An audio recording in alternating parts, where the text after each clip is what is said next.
할렐루야. 우리 옆에 있는 분들과 인사하시기 바랍니다. 가을이 깊어갑니다. 가을처럼 깊어집시다. 가을처럼 익어갑시다. 가을산이 얼마나 아름다운지 몰라요. 난 아직도 단풍 구경을 못 가봤는데 단풍들이 참 아름답게 지고 은행잎도 좀 노랗게 되고 참 아름답습니다. 이 가을을, 이 하나님이 주신 아름다운 가을을 여러분의 마음속에, 영혼 속에 담으시기 바랍니다. 오늘 이 말씀 중심에서 지금 나에게 가장 필요한 것, 지금 나에게 가장 필요한 것이라는 제목으로 하나님 말씀 증거하겠습니다. 지금 여러분에게 가장 필요한 것이 무엇이라고 생각하며 여러분들은 살아가고 계십니까? 하빈이, 너에게 가장 필요한 게 뭐야? 잘 모르겠어. 별로 이루어질 것 같지 않은 표현이지. 우리 나름대로 나는 이게 정말 필요하다. 그런 것들 한 가지씩 다 가지고 있을 것입니다.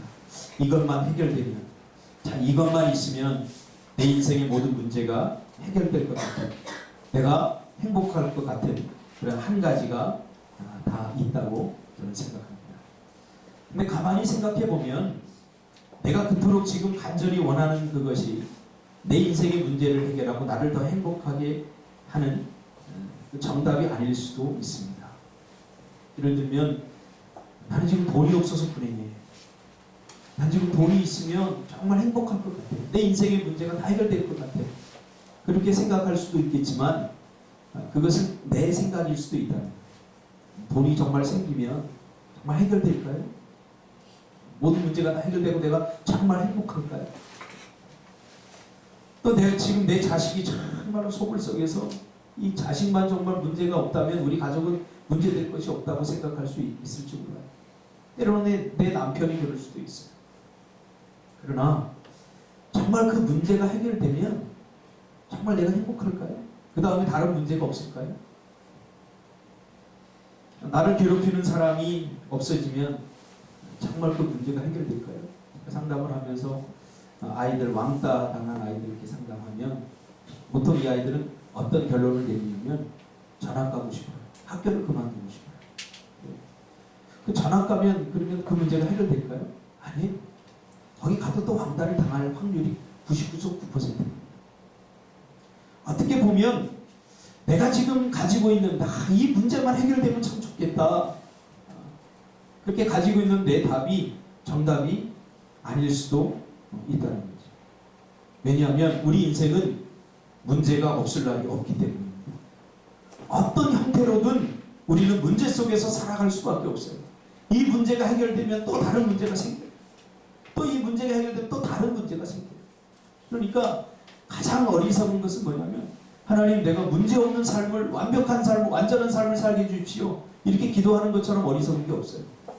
많은 그리스도인들이 이런 식의 기도를 하다가 좌절합니다. 왜? 기도해도 또 문제가 생깁니다. 요거 해결되면 또 다른 문제가 생깁니다. 그렇다면 어떻게 됩니까? 어차피 우리 인생은 문제 속에서 살아갈 수밖에 없습니다. 그러면 우리는 어떻게 해야 됩니까? 성경은 우리 인생의 문제에 대해서 보다 본질적인 대답을 하고 있는 경우가 허다합니다. 미봉책이 아니라 온전한 답, 완전한 답을 우리에게 하나님께서 주시기를 원한다는 거죠. 본질적인 답을 우리에게 성경은 주고 있습니다. 저희 집이 이사를 했습니다. 이제 여기 밑에 지하에 살다가 이사를 했습니다. 근데 그 집이 참 사연이 많습니다. 이 집이 낡고 노후해서 이 수도관이 다 터져버렸어요. 근데 참 저는 행운이 참 있어요. 그 수도관이 터질 때 저는 없었고 준석 집사만 있었어요. 제가 추석 때 이렇게 집을 비울 때 집이 아무래도 불안하니까 준석 집사가 나한테 좀 맡기고 이렇게 갔는데 한 번은 이렇게 자고 있는데 뭐 축축해 오더래요. 준석 집사가 세강 집사 둘이 자는데 그래서 내가 오줌 쌌나? 그리고 보니까 오줌을 안 싼 것 같고 에이 모르겠다. 그리고 자는데 점점 물이 차오르더래요.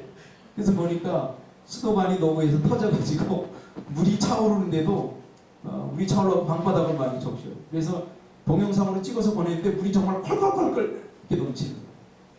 여러분, 물이 막 온 방을 다 적실 때 어떻게 해야 됩니까? 그 물을 계속 퍼내고 있으면 됩니까?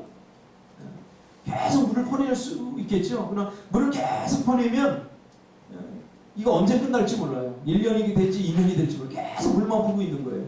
어떻게 됩니까? 그 물이 어디서 새는지 그 원인을 찾아서 거기를 차단하거나 막아야 되겠죠. 그렇죠? 펑크가 났으면 그걸 때우거나. 우리 인생의 문제도 마찬가지입니다.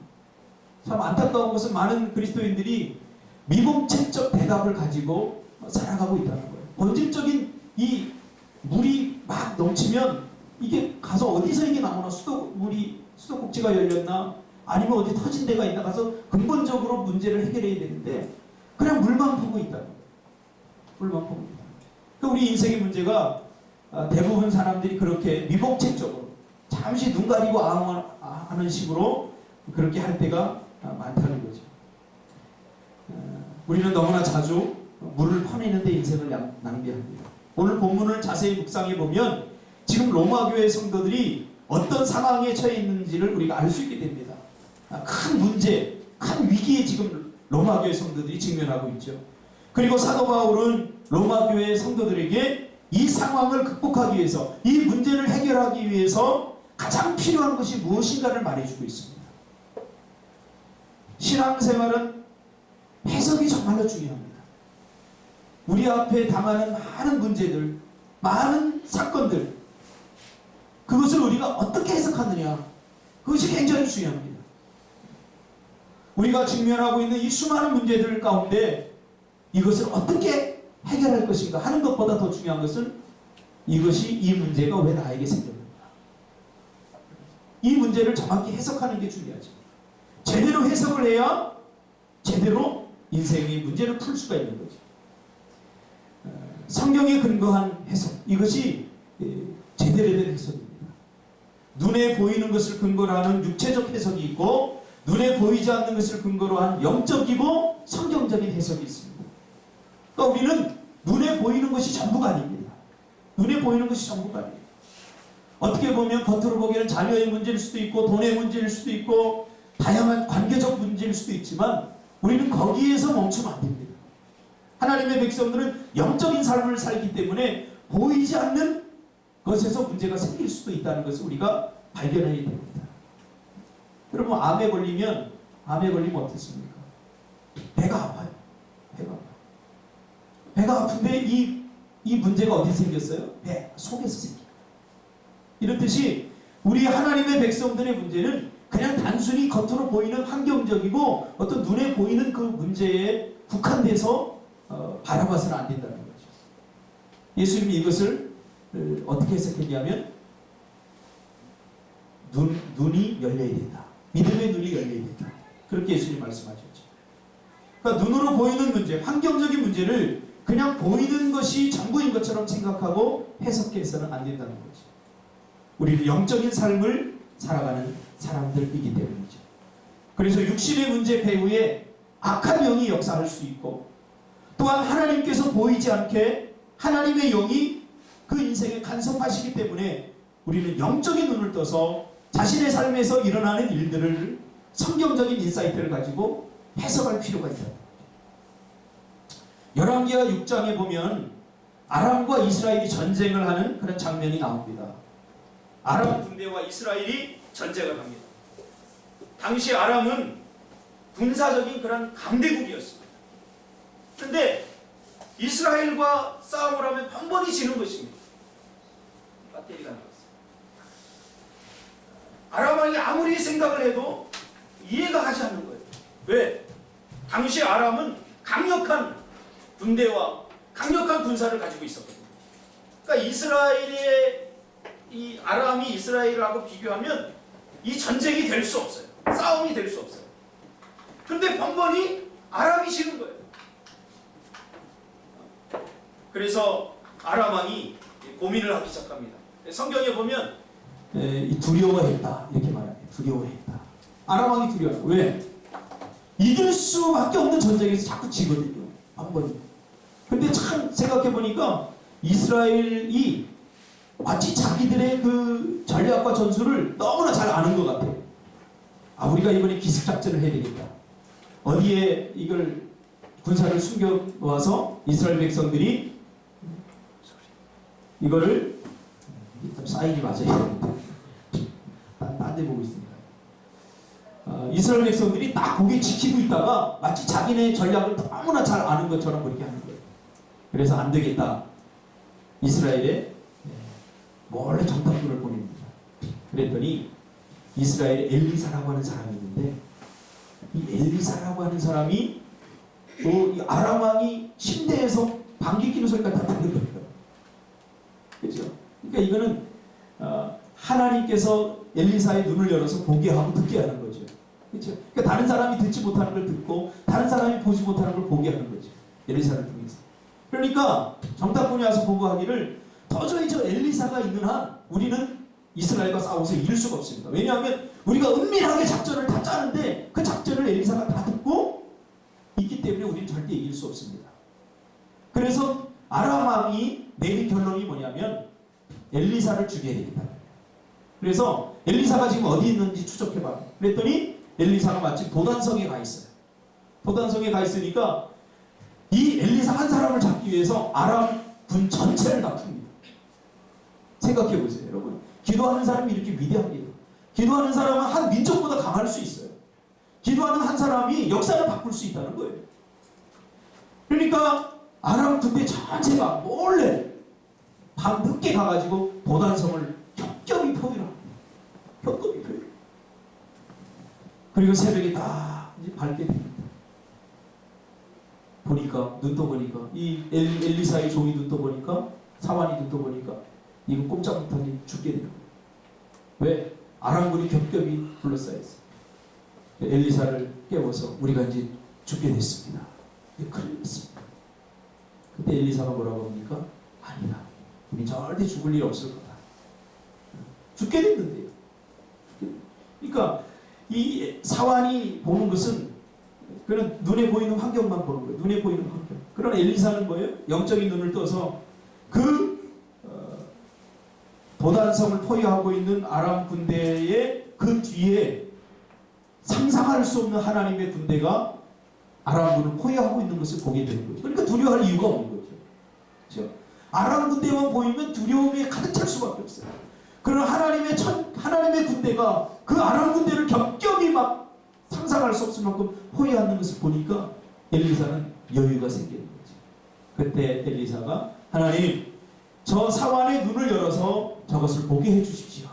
사환의 눈이 확 열리자, 믿음의 눈이, 영적인 눈이 딱 열리자 비로소 아람 군대 뒤에서 하나님의 군대가 지치고 있는 그 위대한 모습을 보게 되는 거죠. 그 순간 두려움이 사라지게 됩니다. 여러분, 그렇습니다. 세상 사람들은 눈에 보이는 것이 전부라고 생각합니다. 그렇죠? 눈에 보이는 게 전부. 그러니까 아람 왕도 엘리사만 없으면 된다라고 생각했죠. 뭘 못 봤어요? 엘리사 뒤에서 역사는 하나님을 보지 못한 거죠. 그 엘리사가 위대한 게 아니라 엘리사 때문에 진 게 아니에요. 엘리사 때문에 전쟁에서 패한 게 아니라고요. 엘리사를 강하게 붙잡고 계신 손, 하나님의 손, 하나님 때문에 그들은 진 거죠. 근데 그것을 보지 못하는 거죠. 사환도 마찬가지입니다. 우리가 육신적 삶을 살다 보면 육신의 것들에 집중해서 삽니다. 무엇을 먹을까, 무엇을 마실까. 그러다 보면 믿음의 눈이 닫혀버립니다. 그러니까 하나님께서 어떻게 역사하시고 하나님께서 나를 통해서 어떤 계획을 가지고 계신지 이런 것들을 잘 모르니까 우리 인생이 답답할 수밖에 없는 거예요. 여러분, 오늘 이 아침에 여러분의 믿음의 눈이 열리시기를 주님의 이름으로 축복합니다. 이 믿음의 눈이 열리기를 주님의 이름으로 축복합니다. 아람 군대만 보이면 안 돼요. 아람 군대만 보이면 답답해요. 두려울 수밖에 없어요. 그 뒤에 하나님께서 아람 군대를 포위하고 있는 거룩한 주의 군대를 우리가 볼 수 있게 되기를 바랍니다. 뿐만 아니라 마가복음 2장 4절 5절에 보면 가버나움에 중풍병자가 나옵니다. 예수님께서 가버나움에 들어가셨을 때 중풍병자를 4명의 친구가 메고 오는 장면이 나옵니다. 근데 와보니까 사람들이 너무나 많아서 예수님께 가까이 갈 수 없는 거예요. 여러분이 아시다시피 지붕으로 올라가서 지붕을 뚫고 그 중풍병자를 내립니다. 자, 근데 이때 예수님은 독특한 치유를 하십니다. 자, 중풍병자가 왔으니까 병이 나을지어다, 고침을 받을지어다 이렇게 기도를 해야 되는데 예수님이 뭐라고 그럽니까? 작은 자여, 내 죄 사함을 받았느니라. 그러니까 문제의 본질을 정확히 아는 거죠. 이 병이, 이 중풍병이 그냥 우리 육체적인 어떤 단순한 문제에서 온 것이 아니라 죄로 인하여 생겨진 병이라는 것을 예수님은 통찰하신 거죠. 그것을 통찰하지 않았다면 이 중풍병자가 어떻게 고침을 받을 수 있겠습니까? 그렇죠? 그래서 하나님의 백성들은 모든 것 전부가 그렇진 않지만 우리가 믿음의 눈을 떠야 돼요. 우리가 아프거나 또 우리의 삶에 어떤 문제가 생기거나 그러면 이것이 단순히 어떤 보이는 것들에 의해서 해석하는 것보다도 보이지 않는, 그래서 우리가 먼저 문제가 생기면 기도해야 됩니다. 하나님, 우리의 믿음의 눈을 열어서 보게 해달라고 하나님께 나가야 됩니다. 그래서 하나님의 음성을 듣고 또 하나님께서 보여주시는 대로 우리가 볼 수 있는 그런 믿음의 눈이 뜨여집니다. 뿐만 아니라 열왕기하 2장에 보면 엘리사가 여리고에 갑니다. 여리고에 갔는데 이상한 일이 벌어져요. 무슨 일이 벌어지냐면 이 여리고 땅은 굉장히 비옥한 땅입니다. 여러분, 우리가 요즘 가나안에 대해서 이야기하잖아요. 가나안은 젖과 꿀이 흐르는 땅이잖아요. 그러니까 여리고는 가나안 땅에 속해 있잖아요. 그러니까 굉장히 비옥한 땅입니다. 그런데 이 나무가 이렇게 자라서 열매를 딱 맺으려고 딱 이렇게 하면은 이게 떨어져 버리는 거예요. 그래서 열매가 계속 떨어져 버립니다. 차라리 열매를 맺지 않으면 얼마나 좋겠어요. 기대도 안 하죠. 그런데 이 열매가 막 자라서 막, 야, 좀 맛있겠다. 이렇게 극상품의 열매가 맺히는데 따먹을 때쯤 되면 이게 뚝 떨어져 버려요. 결실이 안 되는. 우리 인생에도 그런 사람이 있어요. 열심히 해서 뭔가를 이렇게 다 이제 됐구나 했는데 또 떨어져 버려요. 이게 내 것이 안 돼. 땀을 흘리고 수고하고 노력하고 힘쓰고 있었는데 될 듯 하면서 안 되는 사람들이 있어요. 바로 그런 거죠. 그 엘리사가 가보니까 사람들이 엘리사에게 이 문제를 이렇게 의논하는 거예요. 그러니까 사람들은 이걸 모르는 거죠. 왜? 도대체 이 현상이 왜 일어나는지 모르는 거예요. 엘리사가 기도하면서 하나님께 주신 답을 얻습니다. 물 때문이다. 물이 지나친 산성이라서 거기다가 물이 흐르는 근원, 거기다가 소금을 뿌립니다. 소금을 뿌려서 알칼리성으로 중화시켜가지고 물을 흘려보내게 하는 거죠. 그래서 이 나무가 열매를 맺고 그리고 열매를 거둘 수 있게 되는 거죠. 그러니까 성경은 굉장히 과학적입니다. 우리가 하나님의 말씀에 순종해야 될 이유가 바로 여기에 있는 거죠. 뿐만 아닙니다. 성경은 그런 일들로 가득 차 있습니다. 오병이어의 문제가 뭡니까? 오병이어. 물고기 2마리와 들떡 5개로 5,000명을 먹인 사건이잖아요. 이 문제를 처음에 제자들은 어떻게 바라봤습니까? 양식 없음의 문제로 바라봤죠. 먹을 것이 없는 문제로 바라봤어요. 그러니까 성경은 이렇게 이야기하죠. 저녁이 되었다. 저물었다. 날이 저물었다. 그리고 빈들이다. 이것은 최악의 조건을 말하는 거예요. 날이 저물었어요. 움직일 수 없어요. 그렇죠? 그리고 들판이에요. 가게도 없어요. 먹을 만한 데도 없어요. 그런데 사람은 남자가 5,000명이 넘어요. 5,000명 이상이 되는 거죠. 그래서 그런 사람들 어떻게 먹일 수 있을까? 제자들은 계산이 빠릅니다. 주님, 이거 불가능합니다. 이거는 있을 수 없는 일입니다. 근데 주님은 어떻게 합니까? 축사하셔서 물고기 2마리와 들떡 5개로 5,000명을 먹이잖아요. 그러니까 이건 양식 없음의 문제가 아니라 이것은 믿음 없음의 문제죠.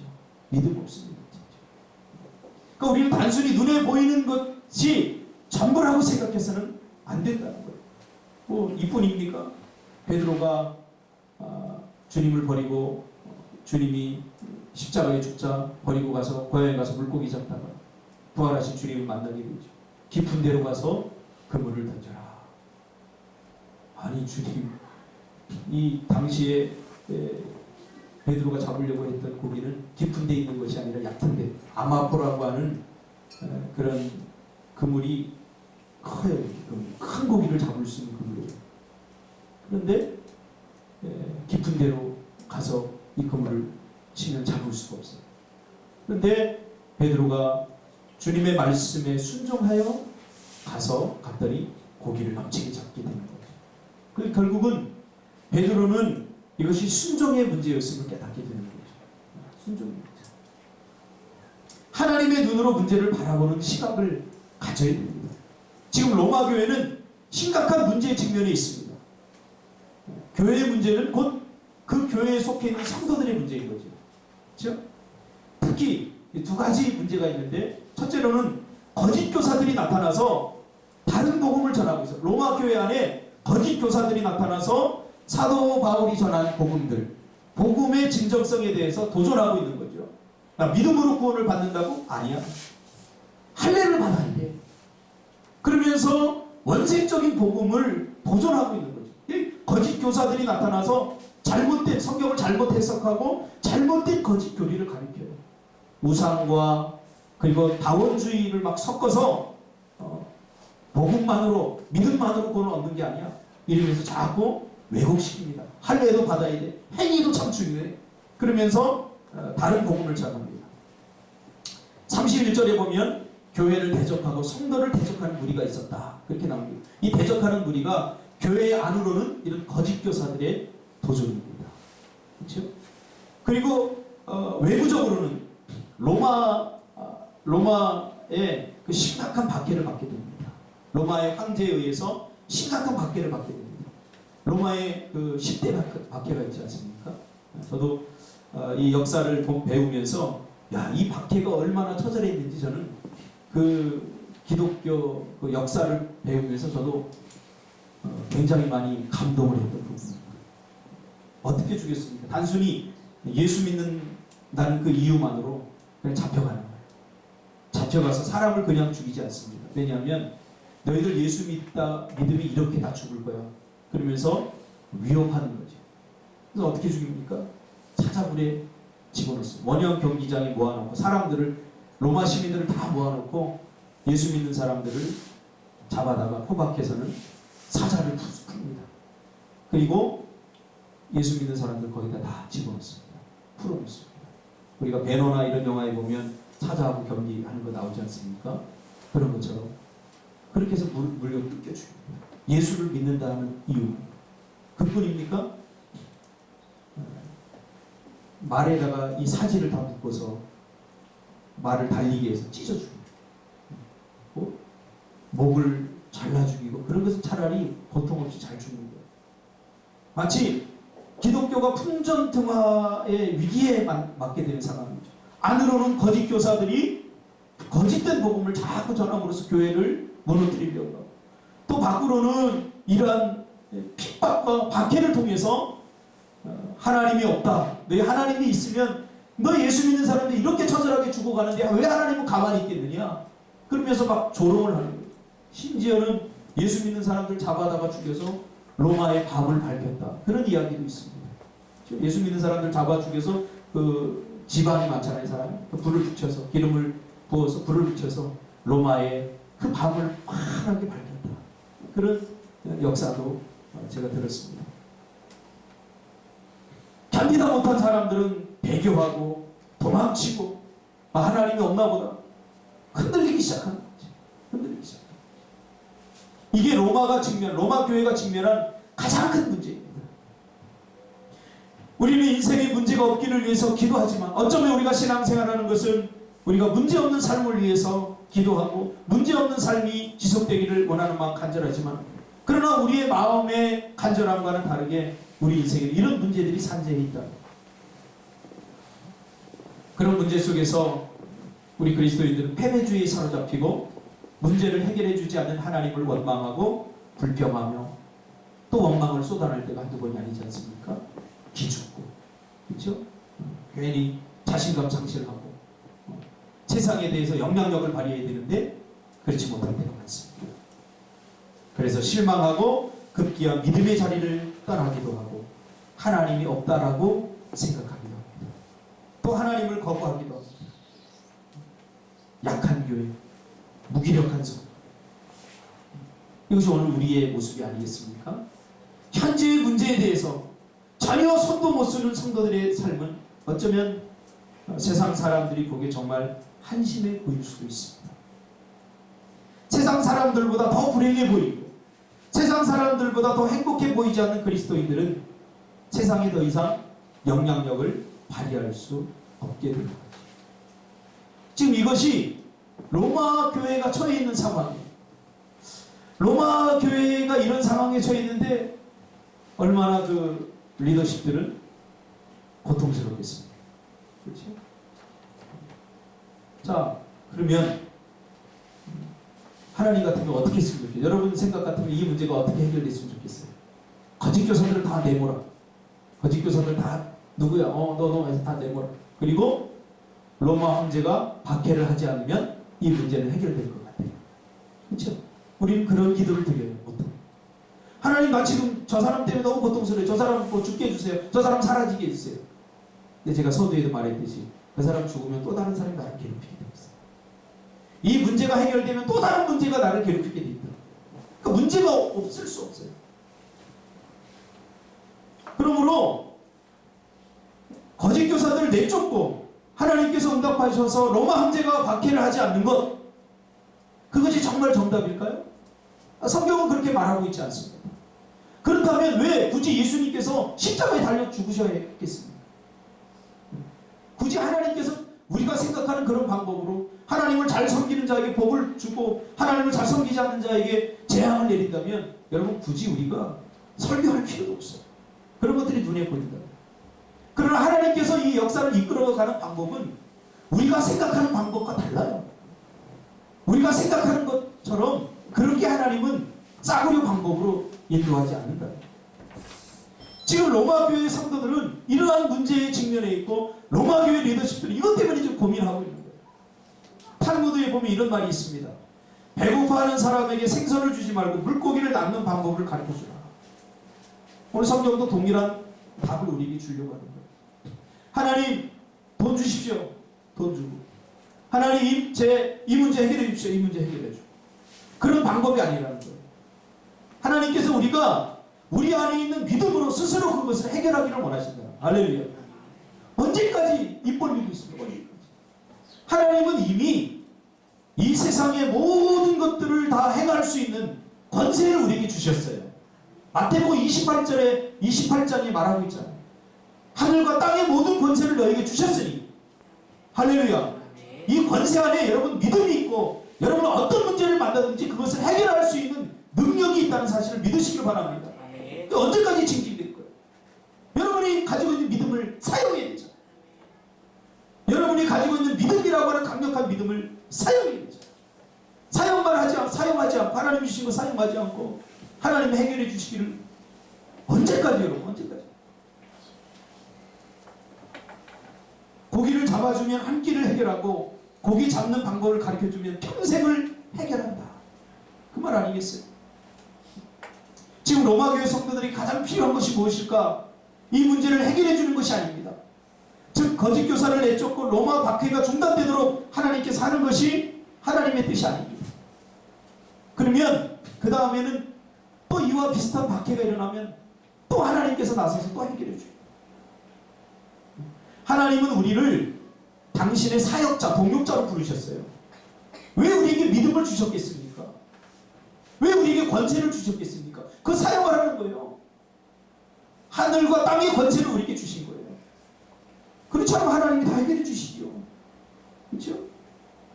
우리에게 믿음을 주신 이유는 우리 안에 그 믿음이 있다는 거예요. 그것을 자꾸 사용하라는 거예요. 사람들은 어려움에 처하면 부정적이 됩니다. 문제가 잘 풀리지 않아도 부정적이 됩니다. 소극적이 됩니다. 그리고 누군가의 탓으로 자꾸 돌리려고 하는 습성이 우리 안에 있습니다. 일이 잘 될 때 문제가 하나도 안 돼. 일이 잘 풀릴 때 문제가 하나도 안 돼. 다 좋고 다 좋은 거예요. 그러나 문제가 풀리지 않고 실패를 경험하고 어려움에 직면하면 그때부터 우리 마음속 깊은 곳에 있던 부정적인 생각들이 다 떠오르기 시작합니다. 그리고 소극적이 그리고 누군가의 탓으로 자꾸 돌려버립니다. 그러지 말라는 거죠. 그래서 로마 교회가 이런 문제에 직면하게 되자 무엇이 일어나? 분쟁이 일어나게 돼요. 분쟁.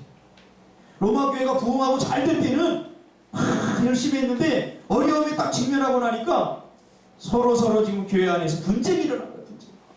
네 탓이다, 내 탓이다. 그러니까 막 분쟁이 일어나는 거예요. 그리고 서로 도끼눈을 뜨고 누가 거짓 교사인가, 누가 신앙생활 제대로 잘하고 막 이거 서로 비난하고 정죄하고 이런 일들이 일어나. 누가 배교를 했는가, 이런 뭐 일들이 막 일어나고. 왜 그래요? 사람 어려움을 당하면요, 이 부정적인 것이 자꾸 일어나게 됩니다. 그래서 사도 바울은 그것을 보고는 안타깝게 여긴 거예요. 그러지 말라는 거예요. 문제가 있고 일이 잘 풀리지 않을 때 문제를 끌어안고도 여전히 긍정적인 사람이 되라. 이것이 오늘 사도 바울이 로마 교회에 내리는 처방입니다. 뭐라고요? 문제가 있고 일이 잘 풀리지 않을 때 문제를 끌어안고도 여전히 믿음으로 인한 긍정적인 사람이 되라는 것이죠.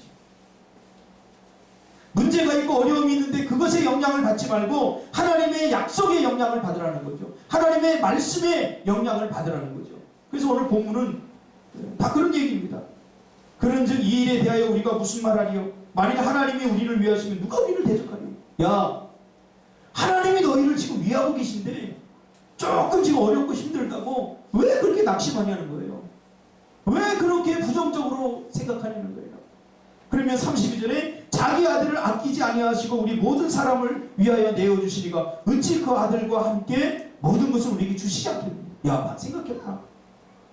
하나님이 지금 자기 아들을, 가장 사랑하는 아들을 너희들에게 다 주기까지 너희들을 사랑하고 있는데 지금 너희들이 고통당하고 어려움을 당하고 있는데 그대로 하나님이 내버려둘 것 같느냐? 절대 그렇지 않다는 거예요. 그러니 부정적으로 원망하고 불평하고 탓하고 하지 말고 어떻게 하라는 거예요? 그 어려움 속에서도 긍정성을 잃지 말라는 거예요. 믿음을 잃지 말라는 거예요. 지금 사도 바울이 이렇게 이야기하고 있는 거죠. 그러면서 35절에 이야기하면 누가 우리를 그리스도의 사랑에서 끊으리요? 환난이나 공고나. 그렇죠? 지금 이들이 박해를 받고 있죠. 환난을 당하고 있어요.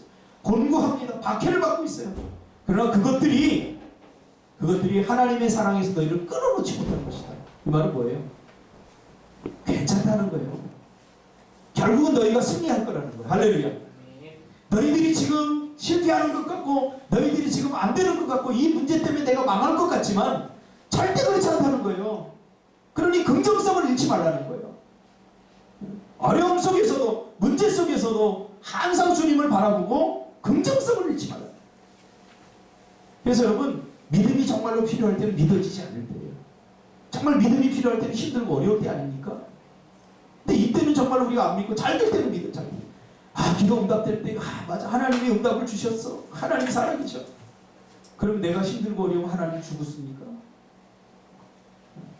힘들고 어려울 때 우리는 긍정성을 잃지 말아야 돼요.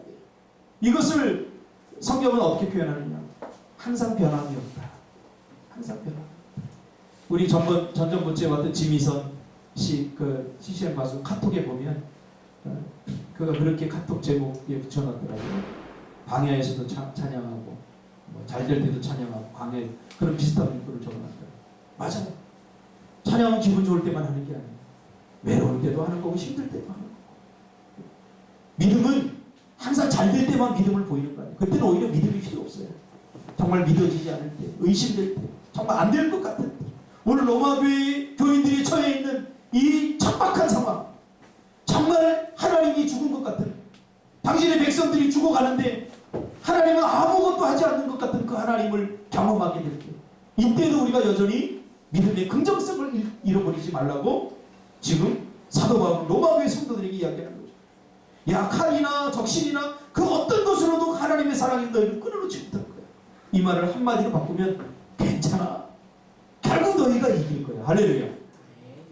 저는 이 설교를 준비하면서 참 너무 이 감동이. 왜? 괜찮아. 결국 네가 이길 거야. 결국 너희들이 이길 거야 라고 지금 주님이 말씀하고 있는 거예요. 야, 내가 너희를 얼마나 사랑하는데, 내가 너희들을 아끼지 않았는데, 얼마나 사랑하는데, 내 아들을 주기까지 너희를 사랑하는데 너희들 왜 그렇게 절망하고 있느냐, 그렇게 말하는 거죠. 이사야 41장 10절 13절에 보면 이사야도 이것을, 이런 위로를 듣죠. 두려워 말라, 내가 너와 함께함이라. 너를 하지 말라. 나는 네 하나님이 됩니다. 내가 너를 굳세게 하리라. 참으로 너를 도와주리라. 참으로 나의 오른손으로 너를 붙들어 주리라. 왜 그래요? 우리가 결국 이길 것입니다. 뭘 염려하십니까? 결국 우리는 잘 될 수밖에 없는데, 우리는 실패할 수 없는 인생들이에요. 믿으시길 바랍니다. 그러니 아무리 힘들고 어려워도 그것은 성공을 위한 하나의 과정입니다. 과정을 겪을 뿐이에요. 과정 속에서 여러분 실패하면, 오늘 37절에 아주 그냥 은혜되는 말을 사도 바울은 하고 있어요. 결론적으로 말하죠. 그러나 이 모든 일에 우리를 사랑하시는 이로 말미암아 우리가 넉넉히 이기느니라. 할렐루야. 이 말은 지금 힘들고 어려운 상황이 이기는 과정이라는 거예요. 진행형으로 쓰여요. 그리고 결국은 이기게 될 것이다. 믿습니까? 그러므로 여러분, 문제를 끌어안고도 여전히 긍정성을 잃어버리지 말라는 것이죠. 결국 잘 될 건데요. 안 될 것 같이 보이지만 결국 잘 될 건데요. 결국 이길 건데요. 이게 긍정성입니다. 결국 우리가 성공할 건데요. 그러나 내가 포기하면 상황은 달라집니다.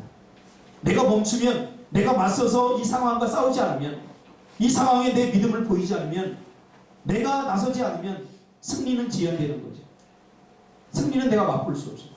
싸워야 이기는 거죠. 내가 뭔가 행동을 해야 얻을 수 있는 거죠. 그렇지 않으면 승리는 지연되는 거예요. 승리의 기쁨은 지연되는 거예요. 내가 누릴 수 없는 거예요. 그러므로 여러분, 매사를 긍정적으로 바라보시길 바랍니다. 매사를 긍정적으로 바라보세요. 어차피 이기기 위한 과정 아닙니까? 긍정적으로 바라보세요. 어차피 잘 될 건데.